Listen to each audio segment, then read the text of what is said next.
بسم اللہ الرحمن الرحیم۔ محترم ناظرین السلام علیکم۔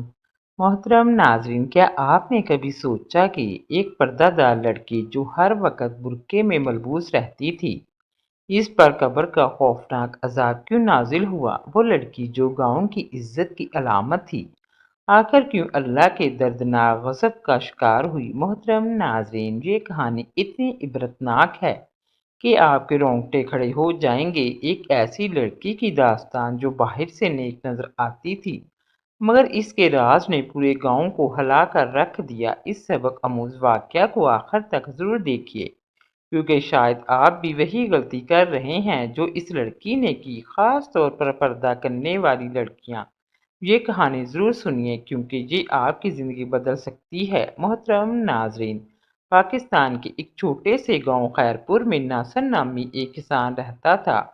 غریب آدمی تھا، مشکل سے گھر کا خرچہ چل رہا تھا۔ ناصر کو گاؤں کی ایک لڑکی سے محبت ہو گئی۔ لڑکی بہت خوبصورت اور دلکش تھی۔ اس نے اپنی اداؤں کے جال میں ناصر کو پھنسا لیا، اس کے ساتھ محبت کے عہد و پیمان باندھنے لگی، مگر جب شادی کی بات آئی تو وہ صاف مکر گئی۔ ناصر کی منتوں کا اس پر کوئی اثر نہ ہوا۔ کچھ عرصے بعد وہ ایک ذمہ دار کے ساتھ شادی کر کے چلی گئی۔ حالانکہ ذمہ دار اس سے عمر میں بہت بڑا تھا، مگر پھر بھی دولت کی لالچ میں اس لڑکی نے محبت کو چھوڑ دیا۔ ناصر اس کی شادی کے بعد بہت غمزدہ رہنے لگا۔ اسے اپنی محبوبہ کی بے وفائی کا بہت دکھ تھا۔ ماں نے ناصر کی شادی ایک سادہ اور شریف لڑکی کے ساتھ کر دی۔ ناصر کی بیوی بہت نیک تھی، سادہ مزاج، گھریلو امور میں ماہر تھی۔ اسے پڑوسنوں کی طرح چگلیاں کرنے یا فضول باتیں کرنے کا کوئی شوق نہ تھا۔ وہ اپنے گھر کی چار دیواری میں ہی مصروف رہتی تھی۔ ناصر کو اپنی بیوی سے کوئی لگاؤ نہ تھا۔ وہ آج تک اپنی محبوبہ شمائلہ کے غم سے نہیں نکلا تھا۔ پھر اللہ نے ناصر کو ایک بیٹی کی نعمت سے نوازا، تو آہستہ آہستہ ناصر اپنی زندگی میں مشغول ہونے لگا۔ اب اس کا کام بھی پہلے سے زیادہ چلنے لگا تھا۔ اس نے بچت کر کے کچھ مزید کھیت بھی خرید لیے تھے۔ جب بیٹی بڑی ہوئی تو وہ بھی اپنی ماں کی طرح نیک اور پرہیزگار تھی۔ بچپن سے ہی اس نے پردہ کرنا شروع کر دیا تھا۔ وہ اسکول جاتی تو برقع پہن کر جاتی۔ اسے پڑھنے لکھنے کا بہت شوق تھا۔ میٹرک کے بعد اس نے اپنے والد سے ضد کی کہ میں مزید پڑھنا چاہتی ہوں۔ گاؤں میں بہت کم لڑکیاں کالج جاتی تھی۔ ناصر کو اپنی بیٹی پر بہت اعتماد تھا۔ وہ کہنے لگا، ٹھیک ہے، میں جانتا ہوں کہ تم کبھی کوئی ایسا کام نہیں کرو گی جس سے ہماری رسوائی ہو۔ تم پڑھنا چاہتی ہو تو میں تمہیں ضرور پڑھاؤں گا۔ ناصر نے اپنی بیٹی کے کالج آنے جانے کے لیے گاڑی لگوا دی۔ وہ صبح برقعے میں ملبوس ہو کر کالج جاتی اور شام کو گھر واپس آتی تو ماں اس کا ماتھا چوم کر گلے سے لگا لیتی۔ اب ناصر کی بیٹی زینب نے ضد کر کے موبائل بھی لے لیا۔ کہنے لگی، آج کل کے زمانے میں موبائل بہت ضروری ہے، یہ آج کل کی ضرورت بن چکا ہے۔ میری بہت ساری سہیلیاں ہیں، پڑھائی میں موبائل سے مدد مل سکتی ہے۔ ناصر مسکرا کر بولا، ٹھیک ہے بیٹی، مجھے کھیتوں سے منافع ملا ہے۔ میں سوچ رہا تھا کہ تمہارے لیے کوئی سونے کی چیز بنواؤں گا، لیکن چلو تم کہتی ہو تو تمہیں موبائل لے دیتا ہوں۔ ناصر کی بیوی نے یہ سنا تو اس نے اعتراض کیا، آپ نے پہلے اپنی بیٹی کو کالج میں داخلہ دلوایا اور اب اسے موبائل بھی لے کر دے رہے ہیں؟ یہ غلط بات ہے، آپ کو اپنی بیٹی کو اتنی آزادی نہیں دینی چاہیے۔ ناصر نے بیوی کو سمجھایا، اللہ کی بندی، ہماری بیٹی عام لڑکیوں سے بہت مختلف ہے۔ مجھے پورا یقین ہے کہ وہ کبھی کوئی غلط کام نہیں کرے گی۔ کیا تمہیں اپنی بیٹی پر اعتماد نہیں؟ تب ناصر کی بیوی خاموش ہو گئی، مگر اس کا دل اس بات کے لیے نہیں مان رہا تھا۔ اس کے ذہن میں بار بار یہ بات کھٹک رہی تھی کہ بیٹی کو اتنی آزادی نہیں دینی چاہیے۔ ناصر سے کہنے لگی، بہت ہو گئی پڑھائی، جب اس کی 12 جماعتیں مکمل ہو جائیں گی تو اس کے لیے کوئی رشتہ تلاش کروں گی، اس کی شادی کے بارے میں سوچو۔ ناصر ہنس کر بولا، میری بیٹی کو رشتوں کی کوئی کمی نہیں، تم دیکھنا، جب میں نے اپنی بیٹی کی شادی کا ارادہ کیا تو اس کے لیے کتنے لوگ رشتے کا پیغام لے کر آ جائیں گے۔ زینب نے اپنی ماں باپ کی باتیں سنی تو وہ منہ بسوڑنے لگی، اتنی جلدی تو میں شادی نہیں کروں گی، ابھی تو مجھے زندگی سے اپنے حصے کی خوشیاں حاصل کرنی ہیں، زندگی کو اپنے طریقے سے جینا ہے۔ اتنی جلدی میں غلامی کا تو گلے میں نہیں باندھوں گی۔ ناصر نے پھر زینب کو موبائل لے دیا۔ اب زینب گھر آتی تو موبائل لے کر کمرے میں بند ہو جاتی۔ ماں اسے باہر نکلنے کا کہتی تو پڑھائی کا بہانہ بنا کر ٹال دیتی۔ امی ابھی تو میں پڑھ رہی ہوں، کالج سے تھکی ہوئی آئی ہوں، کل میرا ٹیسٹ ہے، اس کی تیاری کر رہی ہوں، آپ مجھے بالکل ڈسٹرب نہ کریں۔ زینب کے کمرے سے ہلکی ہلکی باتوں اور ہنسی کی آوازیں سنائی دیتی تو اس کی ماں صفیہ جلے پاؤں کی بلی کی طرح کمرے کے باہر منڈلاتی رہتی۔ زینب دروازہ کھولو، مجھے بتاؤ یہ ہنس ہنس کر کون سی پڑھائی کر رہی ہو تم؟ تب زینب کہتی امی میری دوست کی کال آ گئی تھی، اس کے ساتھ بات کر رہی تھی، پڑھائی میں کچھ مسئلہ تھا جو اس سے پوچھ رہی تھی۔ آپ مجھ پر شک کیوں کرتی ہیں؟ صفیہ خاموش ہو جاتی۔ وہ کیا بتاتی کہ میرا ضمیر کسی طرح مطمئن نہیں ہو رہا، مجھے کسی انہونی کا احساس ہو رہا ہے۔ مگر صفیہ یہ سب صرف سوچ سکتی تھی، اپنی بیٹی کو یہ سب کہہ کر اسے خود سے بدظن نہیں کرنا چاہتی تھی۔ اب اس بات کو بھی 6 ماہ گزر گئے تھے۔ آہستہ آہستہ صفیہ نے بھی خود کو اپنی بیٹی کے ماحول کے مطابق ڈال لیا تھا۔ انہی دنوں ناصر کی اپنی محبوبہ شمائلہ سے ملاقات ہوئی۔ شمائلہ نے اپنے سے بڑی عمر کے مرد سے شادی کی تھی جو اب بوڑھا ہو چکا تھا اور بیمار رہنے لگا تھا۔ شمائلہ کو بھی کھلی چھوٹ مل گئی، اس نے دوبارہ ناصر کے ساتھ عہد و پیمان باندھنے شروع کر دیے۔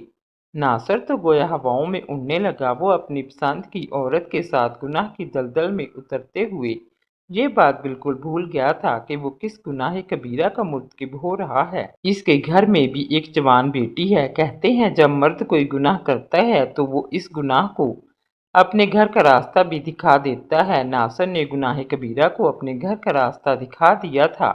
ایک دن وہ گھر آیا تو زینب بہت خوش تھی، کہنے لگی ابا جان مجھے نوکری مل گئی ہے، اب میں موبائل پر ہی بچوں کو قرآن پاک پڑھایا کروں گی اور وہ مجھے اس کی فیس دیا کریں گے۔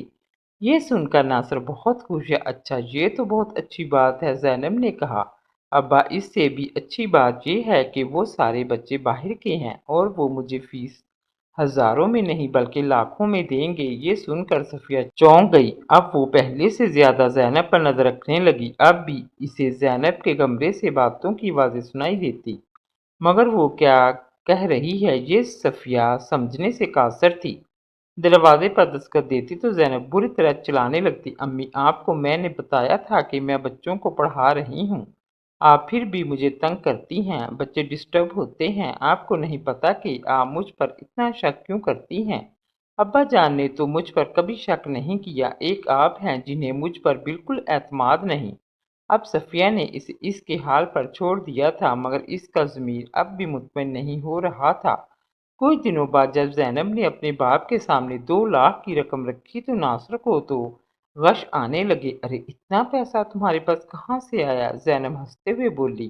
ابا میں نے آپ کو بتایا تو تھا کہ میں باہر کے بچوں کو قرآن پاک پڑھا رہی ہوں، بس انہوں نے ہی مجھے فیس میں یہ پیسے دیے ہیں۔ اب گھر میں ضرورت کی ہر چیز نظر آنے لگی تھی۔ زینب اپنی ماں کو اپنے ساتھ شہر لے جاتی، ڈھیر ساری خریداری کر کے واپس آتی۔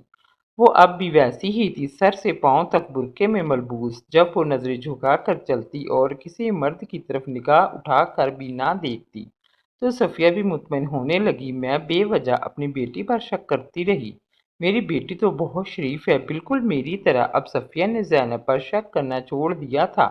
اگر وہ رات تک کمرے میں بند رہتی تو صفیہ نے اس سے کبھی اس بارے میں نہیں پوچھا۔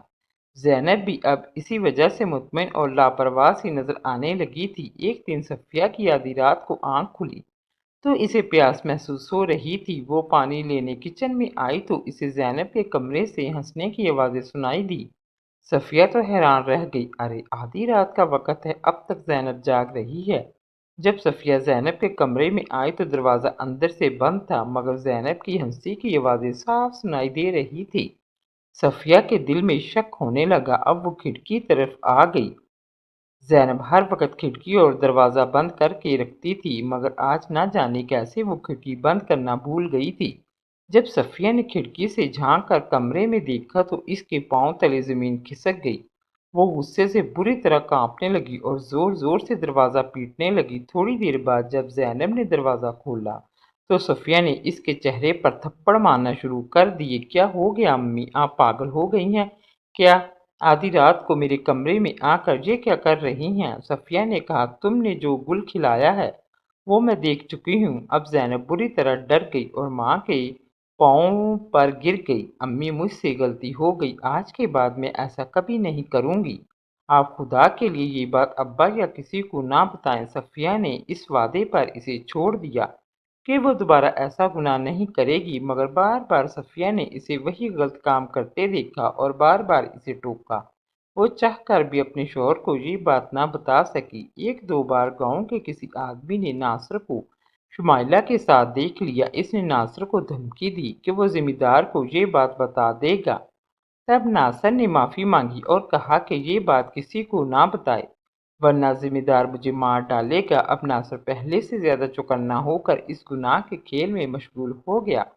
صفیہ نے دو تین بار اسے ٹوکا کہ اپنی بیٹی سے موبائل لے لو، مگر ناصر نے بیوی کی بات کو بالکل نظر انداز کر دیا۔ اور پھر ایک دن زینب اپنے کمرے میں مردہ حالت میں پائی گئی۔ ناصر اور صفیہ کا غم سے برا حال تھا۔ سب لوگ اس جوان موت پر غمزدہ تھے۔ زینب گاؤں کے سب لوگوں کو بہت پسند تھی۔ لوگ اس کی مثال اپنی بیٹیوں کو دیتے تھے کہ وہ بھی تو جوان لڑکی ہے، مگر کبھی اسے دکھاوے میں نہیں دیکھا۔ جب اسے دفنانے کے لیے قبرستان لے جایا گیا تو اس کی قبر میں موجود سانپ اور بچھو دیکھ کر لوگوں کے ذہنوں میں طرح طرح کے سوالات اٹھنے لگے۔ آج تک گاؤں میں ایسا منظر کبھی نہیں دیکھا گیا تھا۔ یہ بات پورے گاؤں میں پھیل گئی۔ جب صفیہ نے یہ سب سنا تو وہ بھاگتے ہوئے قبرستان پہنچی۔ وہ روتے ہوئے بیٹی کی لاش سے لپٹ گئی اور کہنے لگی، اسی دن کے لیے میں تجھے یہ سب کرنے سے منع کرتی تھی۔ دیکھ، تو نے زندگی میں تو اپنے سارے گناہ چھپا لیے، مگر مرنے کے بعد سب کی نظروں میں کیسی رسوا ہو گئی۔ صفیہ کی یہ باتیں گاؤں والوں کو جھنجھوڑنے کے لیے کافی تھی۔ سب ایک دوسرے کو سوال اٹھاتی نظروں سے دیکھنے لگے کہ لڑکی نے ایسا کون سا گناہ کیا تھا جو صرف اس کی ماں جانتی تھی اور باپ انجان تھا۔ ناصر صفیہ کے پاس آیا اور بولا، لگتا ہے تو اپنی بیٹی کے صدمے سے پاگل ہو گئی ہے، یہ کیسی باتیں کر رہی ہو؟ صفیہ اب دھاڑے مار مار کر رونے لگی۔ مجھے لگتا ہے کہ اب یہ قبر میری بیٹی کو کبھی قبول نہیں کرے گی۔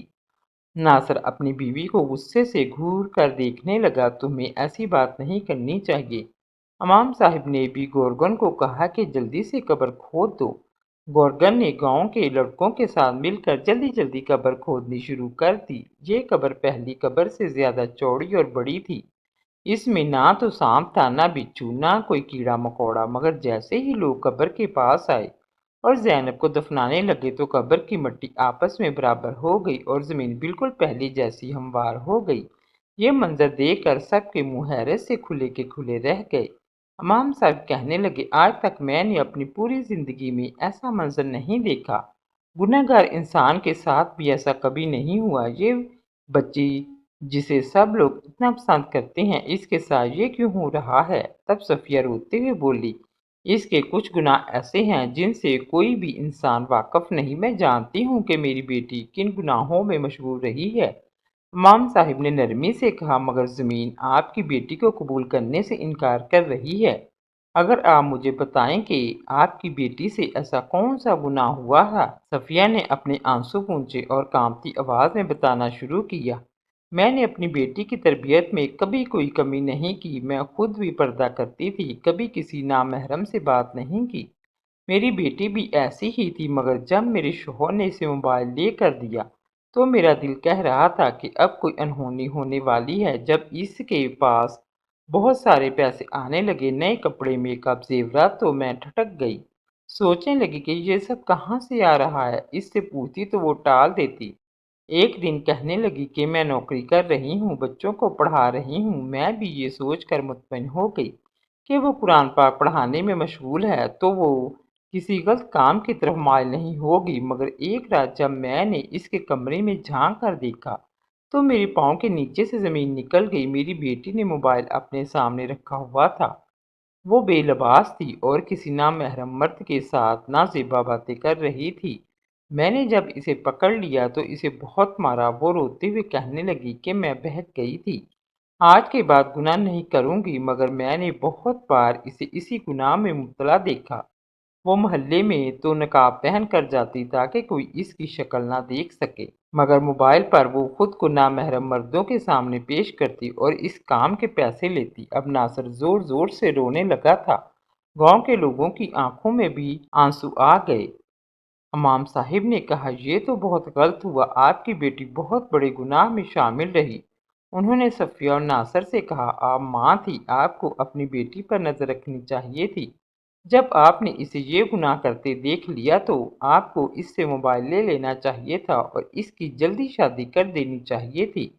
محترم ناظرین، یہ تھی ہماری آج کی ویڈیو۔ اگر ویڈیو اچھی لگی ہو تو لائک اینڈ شیئر کیجیے اور مزید ایسی ویڈیو کے لیے میرا چینل سبسکرائب کریں اور بیل آئیکن کو پریس کر کے آل کا نوٹیفیکیشن آن کر لیں۔ شکریہ۔